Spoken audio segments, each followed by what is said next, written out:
Good morning and welcome to another episode of the Morning Blitz with Al Galdi web series. I'm the producer, Cy Fenwick. On today's episode, Al Galdi takes a closer look at a report written by Ken Rosenthal that states the Washington Nationals general manager Mike Rizzo has problems working with the Nationals owner Ted Lerner and has to fight ownership just to get the players that he wants.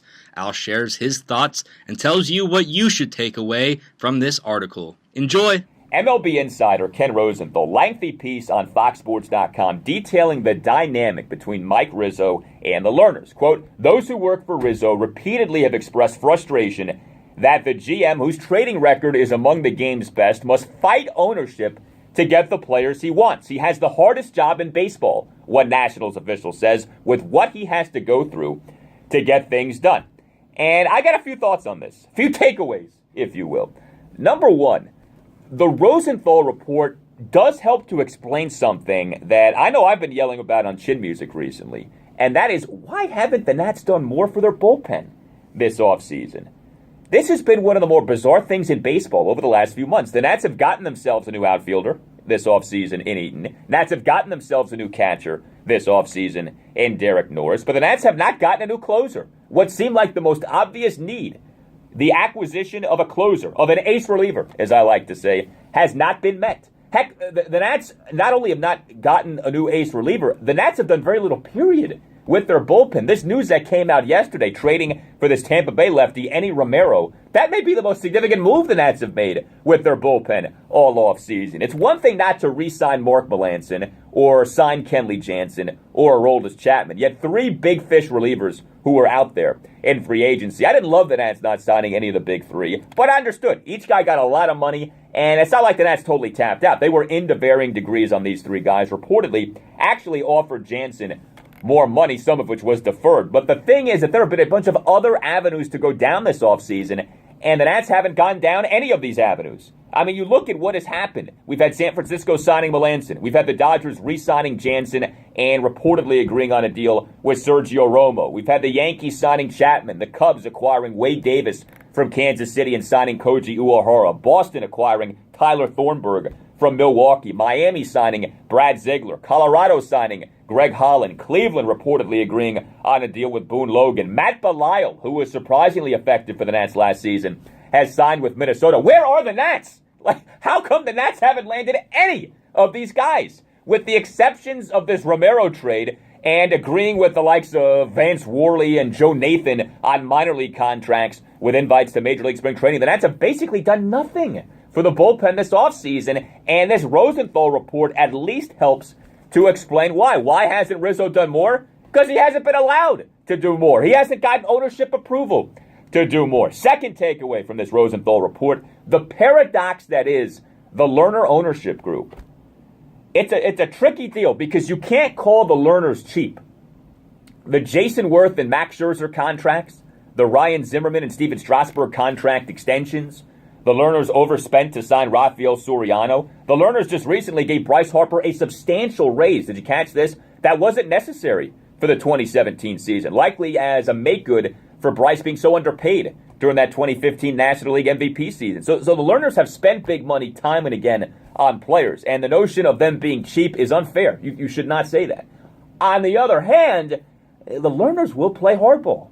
Despite being listed by Forbes, don't ever forget this, as the richest owners in Major League Baseball. The Lerners have become the kings of the deferred money contract. No team does deferred money deals quite like the Nats. And the Nats will tell you, well, this is because of the Masson situation. And the Masson situation is a mess, no doubt. And some players are fine with deferred money, but others are not. You know, the Lerners reportedly lowballed Bud Black, if you remember that, leading to Dusty Baker and not Black becoming the Nats manager after that 2015 season. The Nats got into this you-know-what match with a lefty reliever, Jerry Blevins, a few years back. Blevins beat the team in arbitration February of 2015, then got traded the following month.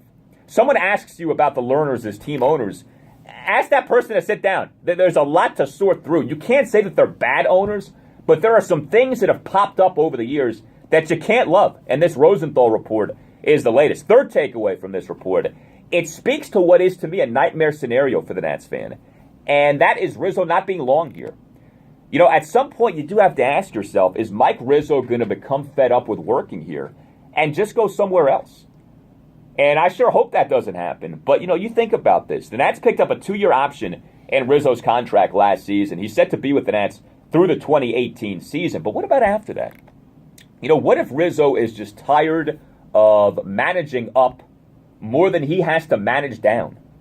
What if Rizzo is tired of being handcuffed, tired of dealing with the bosses restricting payroll in ways that disallow Rizzo from doing as he wants?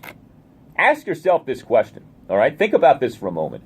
Where do you think the report came from? We've played this game many times over the years with the Redskins, right? Let's play it now with the Nationals. Rosenthal quotes a Nationals official. Well, who is that Nationals official? Certainly seems like it's someone close to Rizzo, right? Or at the very least in accordance with Rizzo's thinking. Perhaps it's someone who Rizzo has been venting to. Perhaps it's Rizzo himself. Who the heck knows? But always think about that, right? A report like this, a source like the one Rosenthal makes mention of, who is that? Where is that coming from? Right? It speaks to a divide in the Nats front office, or at least some dissatisfaction, disharmony in that Nats front office. Whatever the case, whoever the source is, it's not good. It's not good at all. And then that leads me to a final takeaway from this Rosenthal report. And that is this, quite simply. Boy, oh boy, should the Nats be thankful that they're not the Redskins. Because I want you to do the following. Replace Ken Rosenthal with Adam Schefter. Replace the Learners with Dan Snyder. Replace Mike Rizzo with Scott McLuhan. A report like this Rosenthal one would have gotten around-the-clock coverage. Would have been discussed and parsed and dissected every which way. We'd have spent countless hours on this over the last few days. What does this mean? Where is this coming from? Why is this happening? How does this impact Kirk Cousins? What will it do for the 2017 Redskins and beyond? We wouldn't have shut up about this thing. And instead, the report's barely been discussed. I mean, I bet for many of you, this is the first time you're hearing of this report, and it came out on Monday. Nats haven't been here long. Theirs is a growing fan base. Theirs already is a big following, no question, but they're not the Redskins. They're not.